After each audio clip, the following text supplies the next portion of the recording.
তোমাদের মধ্যে অনেকেই বলো আমি সোনাইকেই শুধুমাত্র কেন আমার বেস্ট ফ্রেন্ড বলি। তাদের তো এই নিয়ে খারাপ লাগতে পারে।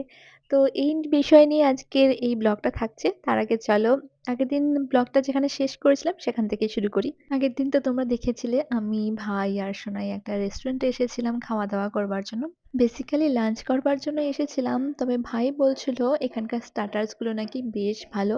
আমাকে বলছিল, "তুই কি, কি খাবি একটু দেখে নে।" বাট আমি বললাম, "তুই যেহেতু এখানে সবসময় আসিস, কোন জিনিসগুলো বেশি ভালো খেতে হবে সেটা তুই বেসিক্যালি আমার থেকে ভালো জানবি। তাই তুই তোর মতো করেই অর্ডার করে দে।"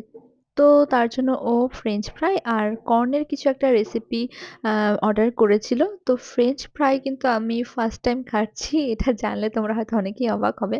না সত্যি এটা আমি ফার্স্ট টাইম খাচ্ছি। আর কর্নের ডিশটা তো ফার্স্ট টাইমই খাচ্ছি। কর্নের সাথে নাগা মরিচও ছিল। মানে ভীষণ একটা স্পাইসি ব্যাপার ছিল। যেটা আমার খুব ভালো লেগেছে। এরপরে আবার নাগাল্যান্ড গেলে এটা খাওয়ার ইচ্ছে রইল।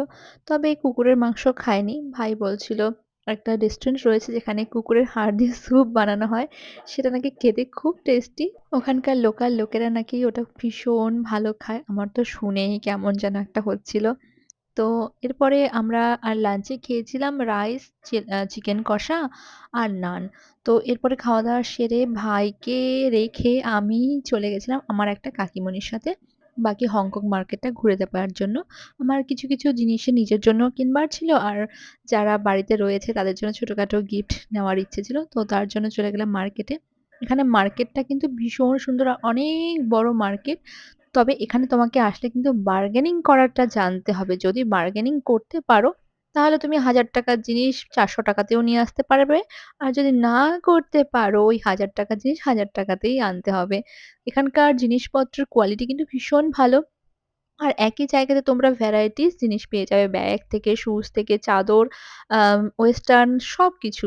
আচ্ছা চলো আমার সাথে, সাথে তোমরাও দোকানপাটগুলো একটু টুকটুক করে ঘুরে দেখো। ততক্ষণে তোমাদেরকে আরো একটা গল্প শুনিয়ে দিই যে সোনাইকেই কেন আমি আমার বেস্ট ফ্রেন্ড বলি। অ্যাকচুয়ালি সোনাইর এখন যা এজ রয়েছে, ওই এজে এসে আমি ওর সাথে সবকিছু শেয়ার করতে পারি। আমার সবকিছু সিক্রেট থেকে শুরু করে যেকোনো কিছু ও আমার সাথে সেম সবকিছু শেয়ার করে। কিন্তু তাতাই তো এখনো অনেকখানি ছোট। যেটা হ্যাঁ, অবশ্যই তাতাই এবং সোনাইকে আমি ইকুয়ালি ভালোবাসি। তবে তাতাইয়ের সাথে তো আমি সবকিছু শেয়ার করতে পারি না। হয়তো আর ৪-৫ বছর পরে তাতাইয়ের সাথেও আমি সেটা শেয়ার করতে পারব।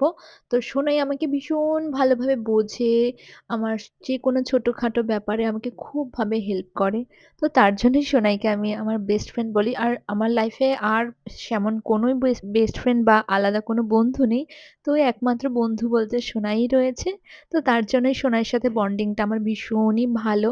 আশা করি কিছু বছর পর থেকে তাতাইয়ের সাথেও আমার এরকমই বন্ডিং তৈরি হবে। তোমরা আশীর্বাদ করো যেন দুজনাকে নিয়ে আমি এভাবেই ভালো থাকতে পারি। আর আগের দিন আমি যখন নাগামিজদের কথা বলছিলাম, ওদের আউটফিট, ওদের ড্রেসিং সেন্স এর কথা বলছিলাম, তোমরা অনেকেই কমেন্ট করেছিলে আমাদেরকেও একটু দেখাও ওদেরকে কেমন দেখতে। ওদেরকে ভীষণই সুন্দর দেখতে। তবে ওইভাবে হুটহাট করে তো আর ওদের ভিডিও ক্লিপ নেওয়া যায় না।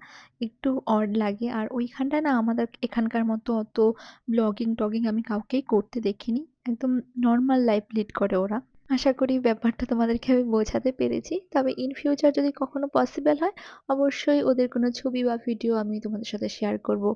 আজকের ভিডিওটা এখানেই শেষ করি। দেখা হবে আরেকদিন। আর হ্যাঁ, এখানেই কিন্তু গল্প শেষ নয়।